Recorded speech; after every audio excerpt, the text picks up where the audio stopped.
Course শেষ করার পর পরিচয় নির্ধারণের দাবিতে রাজধানীর শাহবাগে সড়ক অবরোধ করে বিক্ষোভ করছে ম্যাথসের শিক্ষার্থীরা। বিস্তারিত জানাতে সরাসরি যুক্ত আছেন সহকর্মী বদরুল আলম শাওন। শাওন, শিক্ষার্থীদের দাবি কি? সড়ক অবরোধে দুর্ভোগ ভোগান্তির খবর জানাবেন।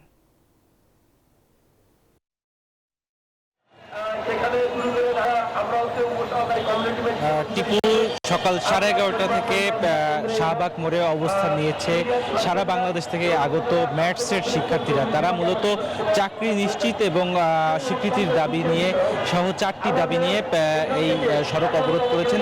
আপনি দেখতে পাচ্ছেন আমার পেছনে যে শাহবাগ যে মোড়টি রয়েছে, এই মোড়টি কিন্তু পুরোটাই তারা ঘেরাও দিয়ে বন্ধ করে দিয়েছে। তারা যেটি বলছেন যে 4টি দাবির মধ্যে তাদের অন্যতম দাবিগুলোর মধ্যে রয়েছে নিয়োগ ও কর্মস্থান সৃজন, অর্থাৎ কমিউনিটি ক্লিনিকগুলো সহ সকল সরকারি ও বেসরকারি ক্লিনিকে পাশকৃত ডিএমএফদের পদ সৃষ্টি করে পদায়ন করা। এছাড়া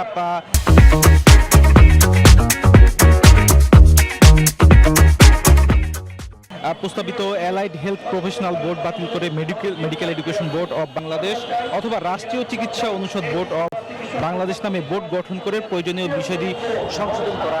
এছাড়াও তাদের অন্যতম দাবির মধ্যে রয়েছে প্রথম পঞ্চবার্ষিকী পরিকল্পনা এবং ম্যাথ শিক্ষা কারিকুলামের সাথে সামঞ্জস্য রেখে ক্লিনিক্যাল বিষয়ে উচ্চশিক্ষার ব্যবস্থা করতে হবে।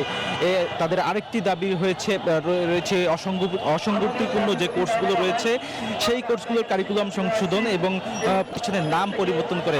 এই মূলত 4টি দাবি নিয়ে তারা এই সকাল থেকে কিন্তু এই শাহবাগ অবরোধ করে আছেন। তারা যেটি বলছেন যে তার দাবি দেওয়া পূরণ না হওয়া পর্যন্ত তারা কিন্তু এই সড়ক থেকে সরবেন না। আপনি দেখতে পাচ্ছেন যে এখানে কিন্তু যথেষ্ট পরিমাণ আইন শৃঙ্খলা বাহিনী কিন্তু মোতায়েন রয়েছে, তারাও সতর্ক অবস্থানে আছেন। কিন্তু তারা বারবার বলছেন শিক্ষার্থীদেরকে তারা যাতে এখান থেকে সরে যায়, শান্তিপূর্ণভাবে রাস্তাটি ছেড়ে দেয়। তো এখন পর্যন্ত এই ছিল আমার কাছে সর্বশেষ সংবাদ। টিপু, শাওন, আপনাকে ধন্যবাদ।